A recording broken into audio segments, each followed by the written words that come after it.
Coucou les belles perles de vie. Alors je revenais vers vous pour vous proposer en fait quelques petites minutes d'art-thérapie. Voilà, un petit exercice d'art-thérapie pour essayer de voir quelles sont les émotions en fait que vous avez à nettoyer ces derniers temps. Donc ça faisait un tout petit moment que je pensais à vous faire cet exercice. Donc j'espère qu'il vous plaira. J'avais envie de vous proposer, alors là, il n'y a pas de support, parce que cet exercice-là, je l'ai fait il y a très très très longtemps.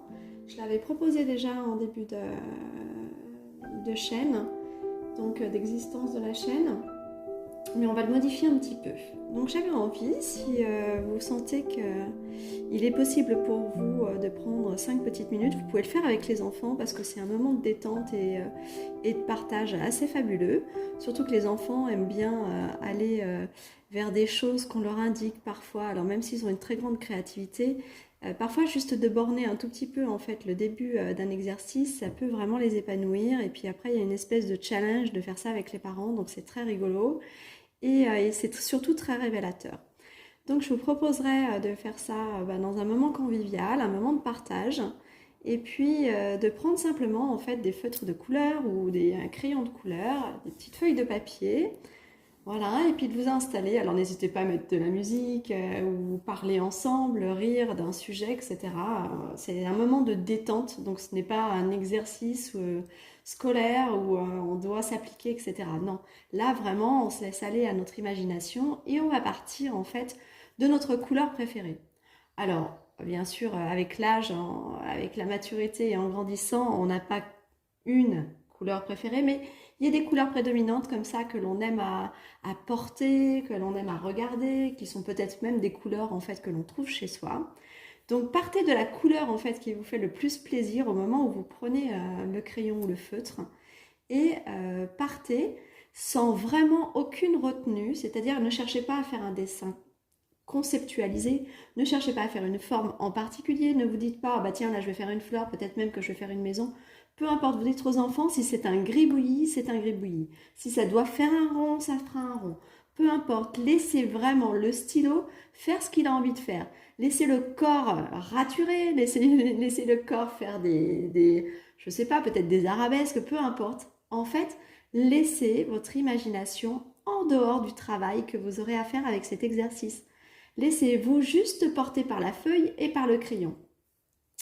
Alors c'est pour ça que je vous avais un peu précisé de ne pas hésiter en fait à faire non pas le focus sur ce que vous faites, c'est-à-dire vraiment pas vous focaliser et pas rester concentré à ce que vous faites. Donc parlez, amusez-vous, mettez de la musique.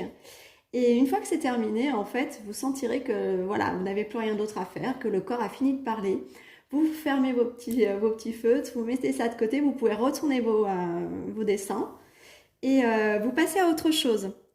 Et le soir, au moment de manger, ou le midi, au moment de manger, eh bien, vous ressortez vos dessins dans vos assiettes et vous les mélangez pour que chacun interprète ce qu'il ressent de la personne qui l'a fait. Et vous verrez en fait que si c'est fait dans la bonne humeur et avec beaucoup de joie, eh bien vous retrouverez des traits de personnalité dans chacun des enfants ou des personnes qui sont autour de vous qui les ont dessinés.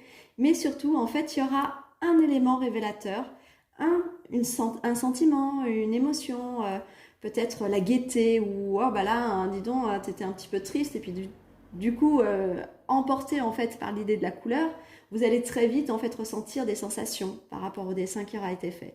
Et ensuite, vous pouvez en parler. Vous pouvez en parler avec la personne qui est en face de vous. Enfin, si c'est amusant, par exemple, pour les enfants. Alors, n'allez pas chercher des choses compliquées. Si c'est un peu dans la tristesse, attendez un moment plutôt intime au coucher, au moment du coucher, où vous racontez l'histoire du soir.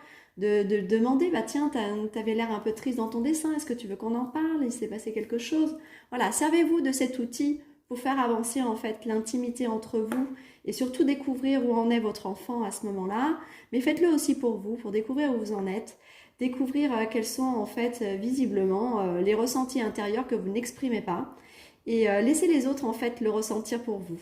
Vous verrez, vous m'en direz des nouvelles dans les commentaires, mais cet exercice, vraiment, il peut apporter beaucoup de joie dans la famille, il peut aussi révéler beaucoup de choses intérieures et à mon avis, il vous apportera beaucoup, beaucoup de bénéfices à vous tous. N'hésitez surtout pas à me contacter pour avoir plus d'informations sur l'exercice. Mettez des commentaires, je suis à votre disposition. Il n'y a pas particulièrement de visuel aujourd'hui, mais j'avais envie de vous faire partager cet exercice parce que l'été arrive, parce que les journées sont plus longues et qu'on a plus le temps de partager les uns avec les autres. En tout cas différemment. L'hiver aussi est propice au partage, mais on est moins dans la joie ou l'envie de s'exprimer parfois, parce que les journées sont longues et puis un peu plus fatigantes. Et les journées sont longues dans le travail, mais courtes dans la journée, dans l'ensoleillement des journées. Donc on est vite fatigué le soir et il fait vite nuit, donc on n'a pas vraiment envie de prolonger les soirées. Donc là, n'hésitez vraiment pas à le faire, c'est le bon moment. Faites-vous plaisir. Moi, je vous embrasse très très fort. Je me tiens à votre disposition pour vous aider aussi à interpréter. Montrez-moi les images, faites-moi des photos, envoyez-moi des mails. Il n'y a aucun souci, je suis là pour vous. Je vous embrasse bien fort et c'était la petite minute art thérapie. Je vous dis à bientôt. Je vous embrasse. Au revoir.